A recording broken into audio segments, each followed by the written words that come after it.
You're listening to They're gonna call it a hard foul. They're gonna call it a hard foul. offering in-depth analysis on all things Boston Celtics with your hosts, Jim and Mike Quigley. Offensive rebound. Almost poked away. Hauser, corner three. In and out. Brown, her offensive rebound. Puts it up and in. Season, the former Pacers played 3 years in Indianapolis. Brown kicks it out. Good ball moving. White gets a clean look. Three-pointer. Shot's good. Everybody. It's 2-0. The Celtics finally get a win on game 2 against the Pacers last night. And Mike, the top of this pod, I'm not going to play it here right now for us live, but on the top of this pod, there's going to be 2 plays, back-to-back offensive plays that I think just personified this game. It was early, I'm not sure if it was first quarter, late second quarter, where the Celtics had just multiple offensive rebound crashes. One led to Hauser missed 3 attempt from the corner, and then Jaylen Brown finally got the second or third offensive rebound and got the putback. At that point in the game, the Celtics were not shooting the ball well. This was early in the second quarter. They were not shooting the ball well, but they were fighting on both ends from about the 7-minute mark in the first quarter to that point. The second play was a Brown transition, either a possession or 2 after this happened, where he went to the basket, kicked it to the corner.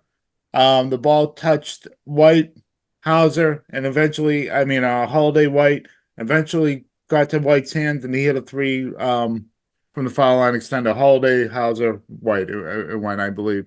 So What? it was a great push, a great swing. Yeah.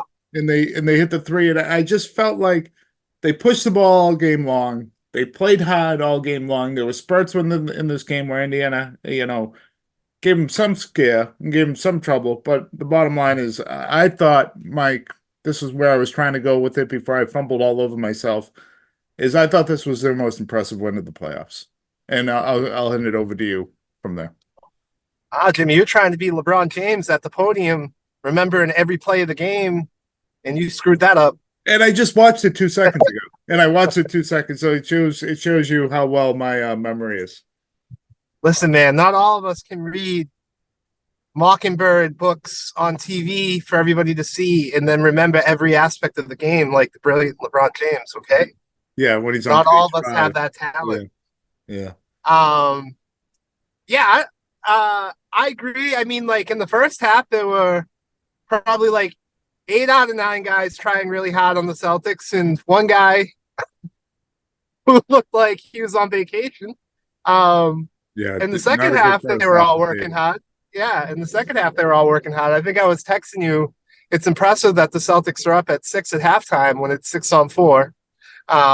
Jason Tatum was the best player on the Pacers. Yeah, it was a great game because the Celtics brought the intensity on defense. They went on a 20-0 run in the second half, and then Indiana, I just got to give a lot of credit to Pascal Siakam and the other bigs on the Pacers. Over 2 games now, they've all played really well. Well, Miles Turner was a no-show yesterday, complete with no-show yesterday.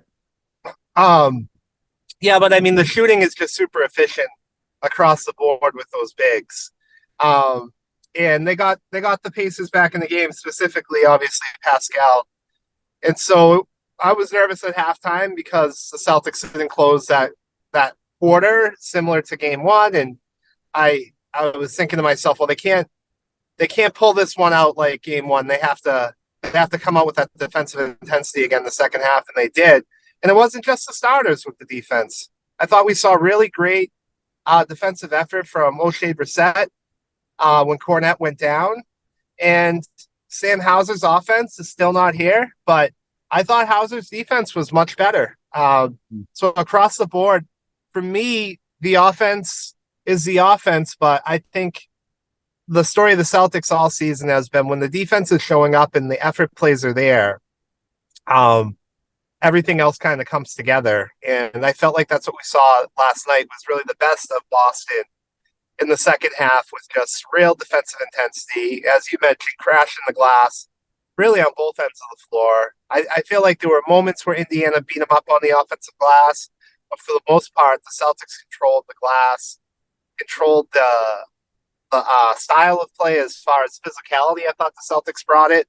And Jason Tatum showed up in the second half. He was a different player, and obviously that made a big difference too. And if this series ended today, Jim, Jaylen Brown, 40-point effort. I want to say maybe 28 to 30 the night before with the biggest shot of the season. And great defense. And great defense. And great defense. Yeah, so you're talking about MVP of the series, obviously. Yeah, it's a big win because going back to Indiana 1-1 just felt like it would have been tougher than the other series. And being up 2-0, it feels like the Celtics can come back to Boston 3-1. I feel really good about that. Well, so Indiana had more turnovers in game one. I think they had 24. They had 16 last night. But It's a shit ton of turnovers. I felt like the Celtics forced more of the turnovers. Yep. I felt like the ball pressure was just much better. I mean, Indiana still shot 54%. The thing about Indiana is you can play 20 seconds of great offense, and they just do drive and kick and drive and kick and drive and kick until they can get the shot that they want against you. But they're young, and they can't always sustain that possession to possession to possession. So you do have the ability to cause turnovers if you play hard. And I thought the Celtics caused a bunch of those turnovers last night and did a really good job getting up in their shirts. The one, credit to Joe Mazzulla with the change he made, you saw it from the outset. They didn't start Horford on Turner.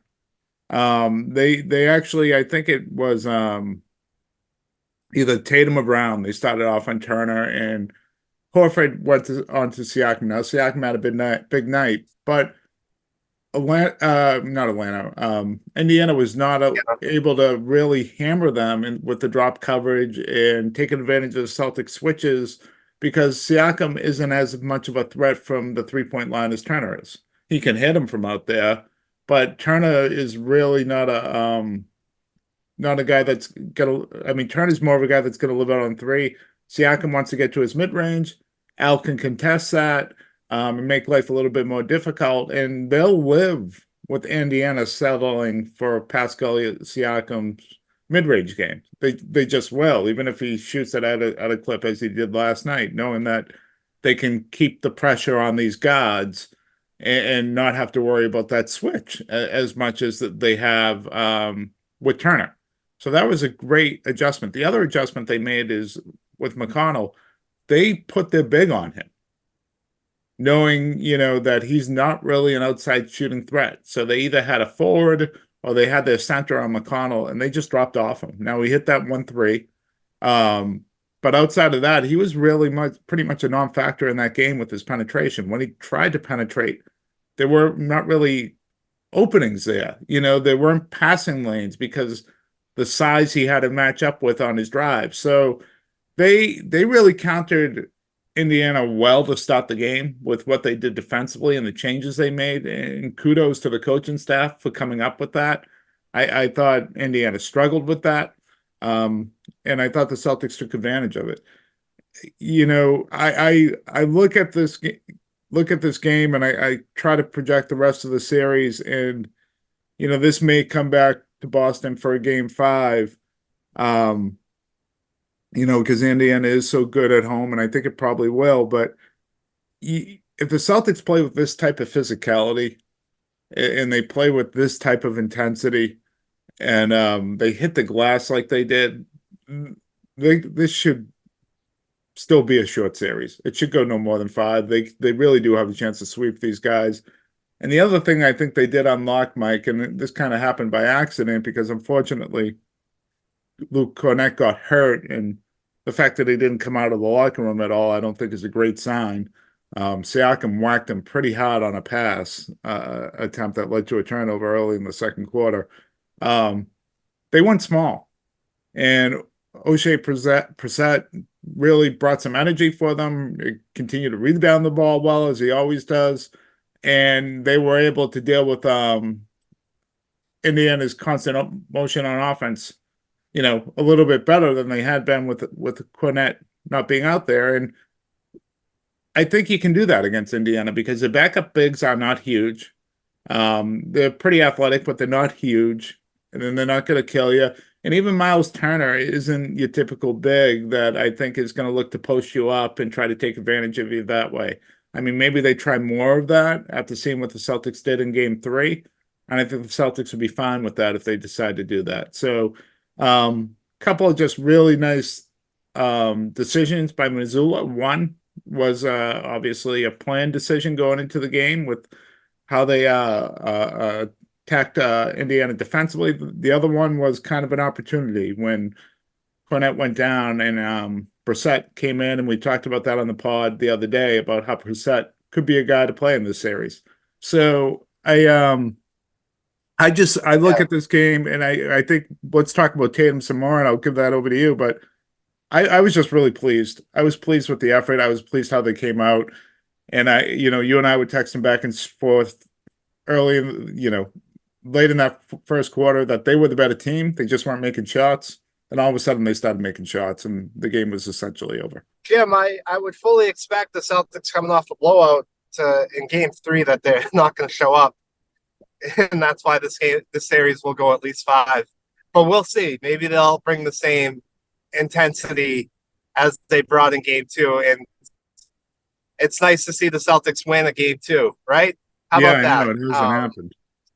When's the last time the Celtics were up 2-0 in the series? I think it was the Atlanta Hawks, right? Is that the last time? I guess so. I thought it was before them, but you corrected me. Yeah, I guess it was the Hawks last year. So it's not often that the Celtics have been road warriors, and it almost feels like Tatum is more comfortable playing on the road than at home in the playoffs. So maybe his shooting numbers will go up in Indiana.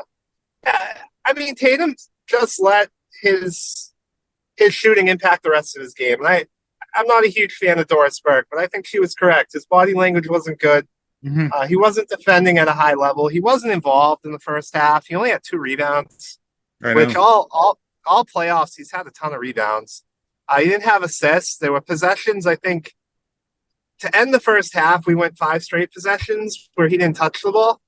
I know that Scales and Eddie House were covering that at halftime. Like, what's going on? How does he not even touch the basketball? And that's when Indiana really cut into that lead. And, embarrassing to him in the first half is the Celtics really went on a lot of that run, or some of that run with Brissett in the game. A 20-0 run with Tatum not in the game when Tatum came in. That's when the wheels kind of came off. So, we talked about it and we're saying he just has to show up in the second half. I know you wanted to see like championship level play, excellent Jason Tatum. And I was saying, I just want to see a guy put his head down and go to the basket and just get through this game doing some good things that can carry over. And I think that's what I saw in the second half. He came out, he had the first 2 assists in the second half to Jaylen Brown. I thought that was a good sign. Then he grabbed a couple of rebounds and got a dunk, and we were off and running. I thought he played really, really well after he grabbed that first defensive rebound and got into a rhythm with some passing, and he was just good to go at that point. His 3-point shot all playoffs hasn't been great, Jim. I don't know what's going on with his 3-point shot. I don't know if we're going to see it. But he's the type of guy, and you might disagree with me, he's the type of guy that if his 3-point shot's not falling, he can just put his head down and go. There aren't a lot of guys who can stop him from getting to the hoop. So if he can allow himself to just play, even when his three's not there, I think he's going to be okay, because the rest of the team can pick him up from 3. If you look at the stats last night, he was 1 for 7 from 3. If you take his 3-point shots away, the Celtics end up being 15 for 30 from the floor. So the rest of his teammates, I think they shot 50% combined last night, or close. 14 for 30, yeah. But yeah. Yeah, so yeah. I feel like what we saw in the second half with him just going to the basket, like, I'd like to see more of that. I think he's a hard guy to stop at the rim, and he's finished a lot better at the rim this year than he has in years past. He's gone to the free throw line more this year than in years past. And honestly, I think Doris Burke was right. I think his lack of shooting, unfortunately, impacted the rest of his game, and it's the worst I've ever seen him play. So let's see what happens in game 3. Yeah, so him and Hauser combined was 1 for 11. Yeah, his first half, it was shocking to me how bad it was, and I just you hadn't seen that in a few years where um his poor like his offensive struggles really impacted everything. You could you look at like game one, for example, and I know he wasn't great in the fourth quarter, but the second and third quarter, he impacted the game in so many ways with his rebounding, being able to draw two and find the right guy, getting downhill, like you said, and attacking the basket, getting to the free throw line a ton, just doing a ton of things that would, slow down the game for the Celtics, give them, the edge that they needed at the time. He he was a poor defender in that first half last night. I thought Indiana attacked him frequently with success in that first half. I thought he was a poor individual and team defender. He did not look engaged like you typically would see Jason Tatum look engaged. Now in the second half, he was much better. Obviously, he was much better. He hit the defensive glass in the third quarter. You mentioned his assist to Brown. He had a great little side pocket pass to Derek White for three. He attacked going downhill. He got into his fadeaway game, on the post quite a bit that half and hit, 4 or 5, I think, of those. I finally got to the line. He had no free throws in the first half. He had 4 in the second, including a couple and ones. So he was much better. I don't want to see that again. That should not happen with him. And I just feel like there's a level up here that he needs to hit. And maybe he thinks he needs to hit that level up. His shooting needs to get better. I will say this. So he can get by with not shooting well. They're going to need him to figure out a shot for them to win a title. He is going to have to make big, tough shots in the finals. For them to win it. And I mean, the thing that's concerning with the three right now is he got clean looks last night. These weren't. I know there's been a complaint with him on settling for threes, the sidestep threes, or the ISO threes. So there was one three where I thought when he got it going in the third quarter that he maybe forced it, but I didn't think it was a bad shot because he was failing it, and maybe it was an opportunity to get out of this slump. There were a lot of just open threes, and they were not back of the rim online misses. They were off quite a bit. And we've seen these funks with him before, and we've seen them last a while. And then all of a sudden he has one big game and he just completely snaps out of it. And he just goes on a run. We have not seen him shoot like this poorly in the playoffs before. And so we're running out of time for him to snap out of it. Like you said, hopefully it happens on the road. He has not hit more than 2 threes yet these entire playoffs, which is in one game, which is just kind of shocking in a lot of ways. He's got to be under 30% from 3 for the playoffs again, which is just a shocking number for a guy of his caliber. So yeah, he can get downhill and he can beat his man, and that's what he should be doing. They're going to need him to hit shots and make some threes for them to win this, I think. He has to shoot better. He has to shoot better at some point. Yeah. I mean, I'd like to see what his percentages are from the mid-range because I feel like he's not taking enough of them. I've said it before that they haven't been posting him up like they did in the regular season. And so in the first quarter last night, he shot right over the top of Nembhard. It was one of his two baskets that he made. He had a couple of those in the second half. I feel like maybe he needs to be taking more of the mid-range game, and those are the big shots that he can hit because in the NBA Finals too, when the game slows down, the mid-range is just as effective if he's hitting it, if he doesn't have his threes. So I could see some big shots there. He's not a great three-point shooter. I don't think he ever has been, but he's certainly not this bad. And I think he'll get out of this funk. There is no way he's going to shoot this poorly from 3 for the rest of the playoffs. but I do want to see more of his offensive game used. There are a lot of possessions where they start him off like in the corner, and then sometimes he doesn't even touch the ball. I don't think that's acceptable. And then when they do run plays for him, the top of the key pick and roll, that's a great play. I love that play for Tatum. But we can get a little bit more creative. We can have him coming off screens and posting up down low. And his matchups, especially in this series, if he were to post up, it's going to cause double teams. And Tatum's a great passer. He really is. He's one of the better passers on the team. I think the coach is going to help him a little bit. That's kind of where I'm at. Tatum's going to get through this and play better. But I also think we can be more creative on how we set him up offensively. He would dominate down there. And maybe we don't want to slow the game down and be, posting up Jason Tatum. But there are points in the series and points throughout this playoffs that I would. Yeah, and I thought he attacked really well in game one. I thought him and Brown both attacked the basket pretty well at game one. I thought he did a better job in the second half in game two. But it was all from the top of the key. It was all from the top of the key. Like there was nothing, and they did a good job. I just feel like you could post him foul line extended. He's going to get to the free throw line more times than not. Yeah, you're probably right. I mean, his shooting woes are only from three right now. He's 18, exactly. He's 18 for 31 from inside the line in this series, and he's 14 from 16 from the free throw line. So it's a strictly 3-point shot, and that's the thing that makes the first half even more maddening. And I know he was like a 2 for 8 in the first half.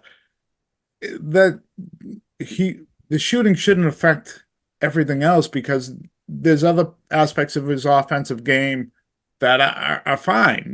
Like you mentioned, we saw that a ton, what you were talking about in the second half of him getting to the foul line, extending, posted up, and going to that fadeaway, or just going right to the basket or getting to the free throw line.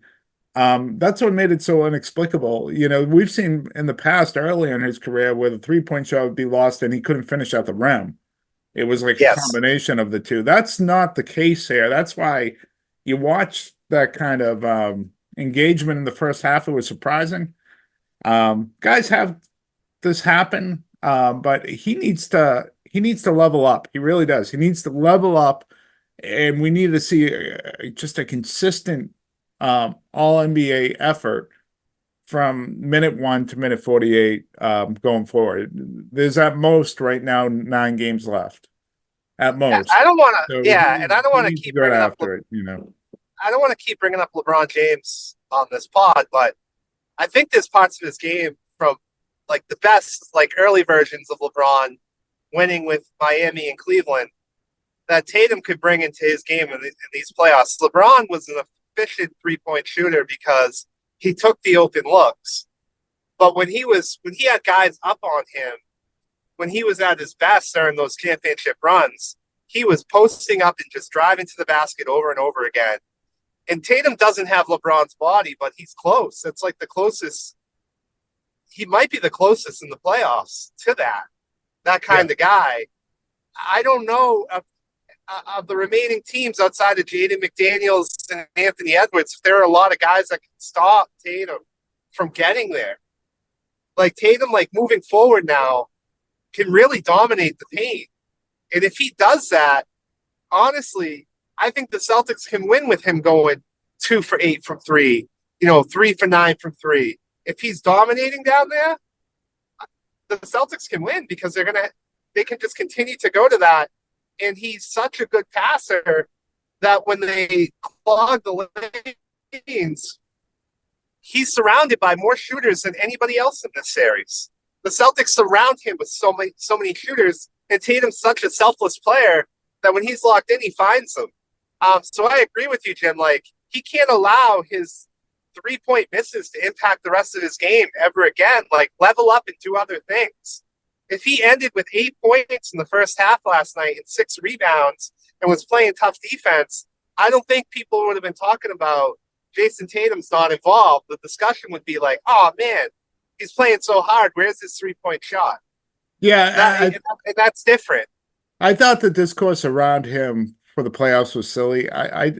he wasn't great at the end of the fourth quarter in game one, obviously, but I think for the whole, like his play has been good in these playoffs. Maybe it hasn't been superstar level, but they played kind of shit teams, and he gave the game Yeah. what it needed. It was fine. He wasn't a detriment in any way. He attacked double teams at a level that he really had never done in the past until this season. He was getting to the free throw line. The one disagreement I have with you, and I agree with most of what you're saying, and they can get by with him going 2 for 8 most nights. I do think he needs to find his shot for them to win this thing. There's just gonna be too many big moments down the stretch where he's gonna have an open look or open looks from three in fourth quarters that he has to start knocking down.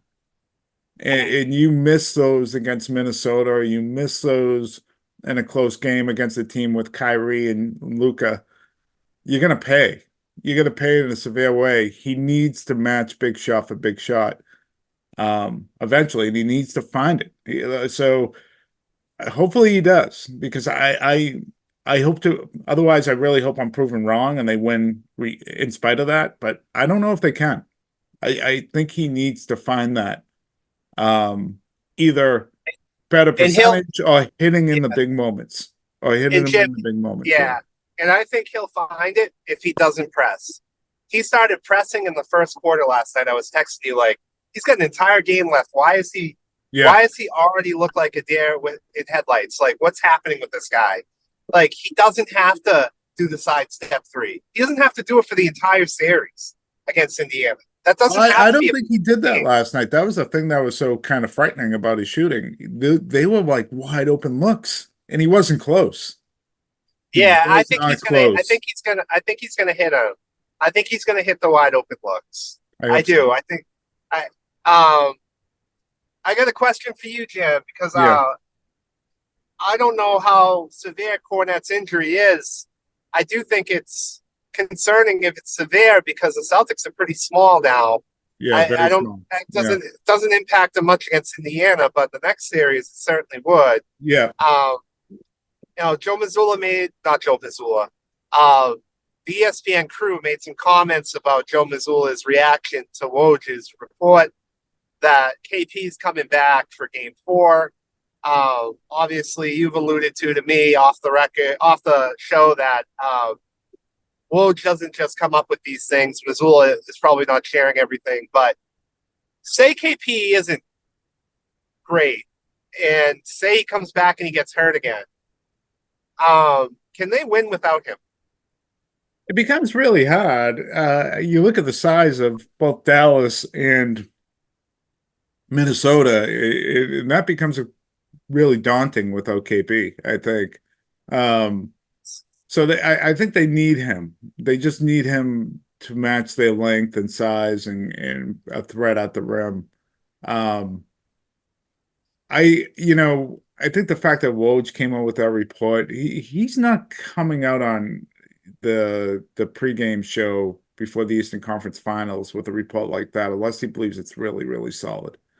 A reporter of his level. He doesn't need to just throw shit against the wall at this point in his career. And so my guess is he heard from someone within the organization, or he's hearing from KP's people, and they're telling him he's close. Now, what Mazzulla said to the broadcast team, where he hasn't practiced with us yet, well, what does that mean? That means he's not part of your game plan and he's not running up and down the court yet. I get it. But does it mean he's close? And how many practices does he need, right? So maybe there's some gray area here. Maybe it's not Game 4 in Indiana. Maybe it's Game 5 or 6, or it's Game 1 or 2. But my guess is unless there was a setback, and there's been no reports of that. And I think if there was a setback, someone would give that to Woj to make sure he's covered fairly quickly. So he's not embarrassed. You don't want to have the national reporter embarrassed and pissed off at your team. So I'm guessing that he's on track. But it's a fair question. What does he look like? And, I don't think Kornet ever returned to the bench last night, so that's not a real positive sign about his availability going forward. he was hit pretty hard by Siakam. And you're right, the depth there is not great. It's, Tillman and Keita, who's never played a playoff minute in his life. So it'd be interesting to Might see how have to. this shakes out. Yeah, he might have to. I don't think he has to in this series. I think he could go with Tillman and Brissett and be okay in this series. Yeah. And then you have some time between now and the finals. And that's the interesting thing. Like, we should talk about Jaylen Brown before we go, but if they do wrap this up in 4 or even 5, they're going to have like a week off. The finals is set to start June 6th. So they could have a long time off before they play basketball with any anger again. And, you wonder if that's a good thing or if that's a bad thing. It feels like almost too much time to me to have off. But, it's almost, I hate to say it, there feels like there's a little bit of a disadvantage of finishing this thing too quickly. But that's maybe a disadvantage for game. Yeah. Yeah. Maybe a disadvantage for game 1, but I think an advantage for the Celtics overall because guys like Al, if Correct. KP's not back, he needs that. And if that's the recovery time to get Kornet back, they'll need those guys against these upcoming opponents because they are good inside. I mean, you got Derek Lively and you have Gafford over in Dallas waiting for you. Both have played at a really high level in this playoffs on both ends of the floor. And then, you're struggling with Miles Turner's 3-point shot. Well, get ready for Karl Anthony Towns and Naz Reid with those bigs and mixing in Gobert. So your bigs play a really, really important role in the NBA Finals. Those guys have to get healthy. Are hopefully Tillman's ready to go. I was surprised we didn't see any of him in this series so far. Well, obviously not game 1, but I hope we see a little bit more Tillman in Indiana to see what he got. He traded for this guy. Maybe if we got a double-digit lead, we can get him out there and just get him some run. I would like to see, what he can do out there in the playoffs. Yeah, no, it'd be interesting if they use him or not. So, Mike, Jaylen Brown was left off All-NBA. He was left off of All-Defensive Team. Congratulations to Tatum, first team, and White and Holiday, second team, All-Defense. And you've seen how he played. I think he's definitely using this as a motivation. But just on the whole, we can talk about the snub if we want. We could talk about the All-NBA process, which I think tying incentives and having reporters vote on that, who reporters sometimes have agendas, is not the They let greatest thing in Kendrick the world. Perkins vote on that. Kendrick Perkins gets to vote. I know. There you go. And we're talking about huge money tied to this stuff. Brown. That guy's a fucking moron. He is. So, but on the whole, Jaylen Brown, I think this has been his best season by far in the NBA, and this has been his best playoffs. This is a different guy than we've seen in years past. And I don't know what your thoughts are, but just a much more controlled player than we've ever seen. Jaylen Brown was snubbed from fucking both All-NBA and All-Defensive Team. Number one, why do you have 5 centers on your All-Defensive Team, like your first team? That is, are you kidding me right now? You're telling me that, Derek White and his shot blocking this year doesn't deserve to be, it's just crazy. I don't understand it. And Jaylen Brown, I've said it all season, I thought he's been a better defensive player than White and Holiday in the regular season. I thought that, especially in the second half. And when we talk about All-Star break to the end of the season, when you're talking about All-NBA, name me a more efficient scorer in the second half of the season than Jaylen Brown. He was 50% from 3. And he's still close to that now in the playoffs. He's been maybe their best player on the best team in the NBA All-Star break to now. Yeah, I agree with that. And you left him off. Are we just staring at a stat sheet? Is that what we're doing? And we're voting off that? Did we see that Sabonis had some triple doubles? And not that Brown's competing against him, but he is. It's positionless now. oh, it is positionless. So yeah, He is. Devin Yeah. Booker's not better than Jaylen Brown. He's just not. He's not a better player. Devin Booker's a good scorer, but he doesn't do the other things that Jaylen Brown does. Devin Booker doesn't do a good job covering the best player on the other team. He gets dominated by it. He was snubbed in my opinion, and I don't think I'm being a homer. I think it just doesn't make sense. No, It is what it is.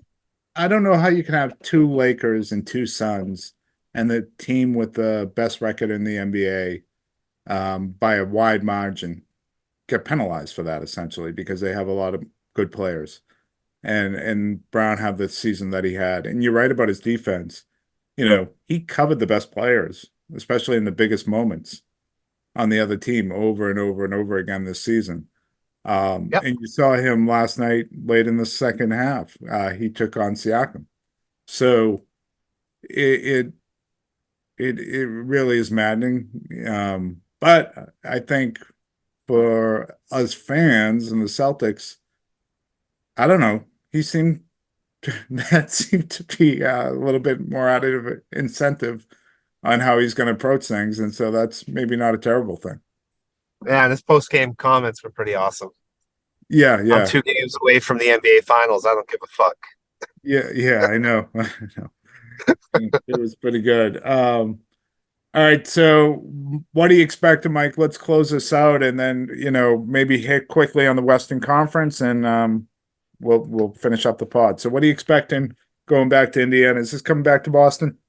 Yes, of course it is. The Celtics won by double digits. They're not going to show up in game 3. And then they'll have an amazing response in game 4 and do what they do to close out the series like the rest of the playoffs. Maybe they'll prove me wrong, Jim, but I just have no faith in the Celtics after they blow a team out. What are your thoughts? Well, if there's no Halliburton, this isn't coming back to Boston. Yeah, but aren't you praying to the gods that he's playing so we don't have to hear this nonsense? Now, the Celtics have a real road. Yeah, it's never good that a guy gets hurt. So, I hope he's healthy. But I'm with you. I think this will probably come back for game 5. I think if Indiana loses game 3, it's over. Yeah, of course. I was so pleased last night with the approach they took, and maybe because game 1 was such a wake-up call, that's what brought it on. But they finally came back and won a game 2 and didn't get complacent. I'm just hoping that we see the same type of thing in game 3. Even if Indiana's going to get hot early, I think the first quarter you're going to see your best version of Indiana, and I don't care if you get down 15-2. Don't stop playing. The game's not over. It's not out of reach. You showed what you could do defensively if you get physical with this team. Keep attacking. I don't care what the deficit is in that first quarter. I hope it's not that because it is a tough mountain to climb at that point. But they just got to keep going and keep fighting and keep attacking and show something here. Show something that you're going to bring it every game now. There's not many games left. I think especially for Tatum, you should have motivation based off of, how your first half went in game 2. And maybe you take the lead on the road as being the big dog in providing what the Celtics need, right? So there's opportunity. There's reason for them to still play hard here. And they were the harder playing team in game 2. You're still the fresher team going to game 3. You're going to, at best, even if Halliburton plays, he's not going to be 100%. Attack him on defense, and you can win this. And that's what I want to see. Cam, man, we all want to see that. I know. But you know exactly what's going to happen because they just blew a team out. I don't want to say that. Story for man, this has been their story forever. I know, but it's so late in this thing now, and I just want them to have desperation because there's no guarantee next year. And you how many kicks at the can are they going to have at this thing? There's so much parity in the NBA. I get it, Mike, that there's been a pattern of behavior that I shouldn't be expecting anything else.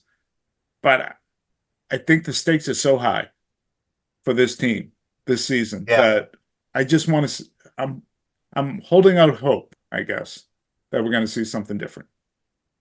All right, I have to get going. So my quick thoughts on the Western Conference are that I want to play Dallas.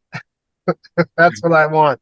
I want Kyrie Irving to come to Boston in the Kyrie Irving Love Fest around the NBA to come to Boston.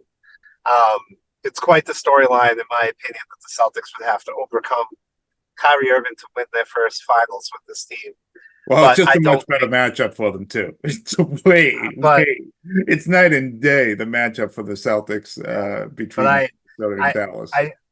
I think that Minnesota had some tired legs in game one and still kept it close. So I still think Minnesota's the more talented team, but I got to be honest, Jim. I do feel like Kyrie Irving took those comments from Anthony Edwards personal, and he showed up, and he is a difference maker. When these games slow down, him and Luka, I told you that I didn't feel like Minnesota had the guys to stay in front of Luka, and I still don't. I think they can switch him out of McDaniels and Edwards and get him on these bigs. I think the one thing going for Minnesota is they're a better three-point shooting team, and I think they outshot Dallas by 39 points in game one.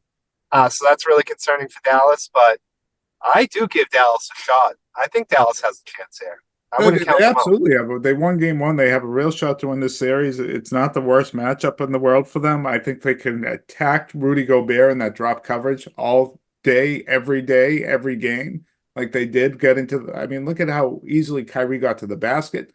As good as Rudy Gobert is defensively, we've seen it in the playoffs before, him get exposed. Different series than what he had to face against Denver, where there wasn't a ton of penetrating guards or penetrating players. So Dallas has got a shot. There's no doubt about it. Dallas is just when you look at matchups for the Celtics, it's just a much better matchup for the Celtics. You saw what Jaylen Brown did 2 games this season against Luka in crunch time. Oh no, motherfucker! Restrictions apply. Because Comcast Business 1.2. What happened there? Sorry. You went the wrong way? My Bluetooth turned off, Jim. Why don't you close out the pod with all right, guys? This out? Mikey's wrestling with his car. Doesn't know how to get to work. And hopefully the Celtics have better luck on their road to the finals than Mikey is on his daily commute.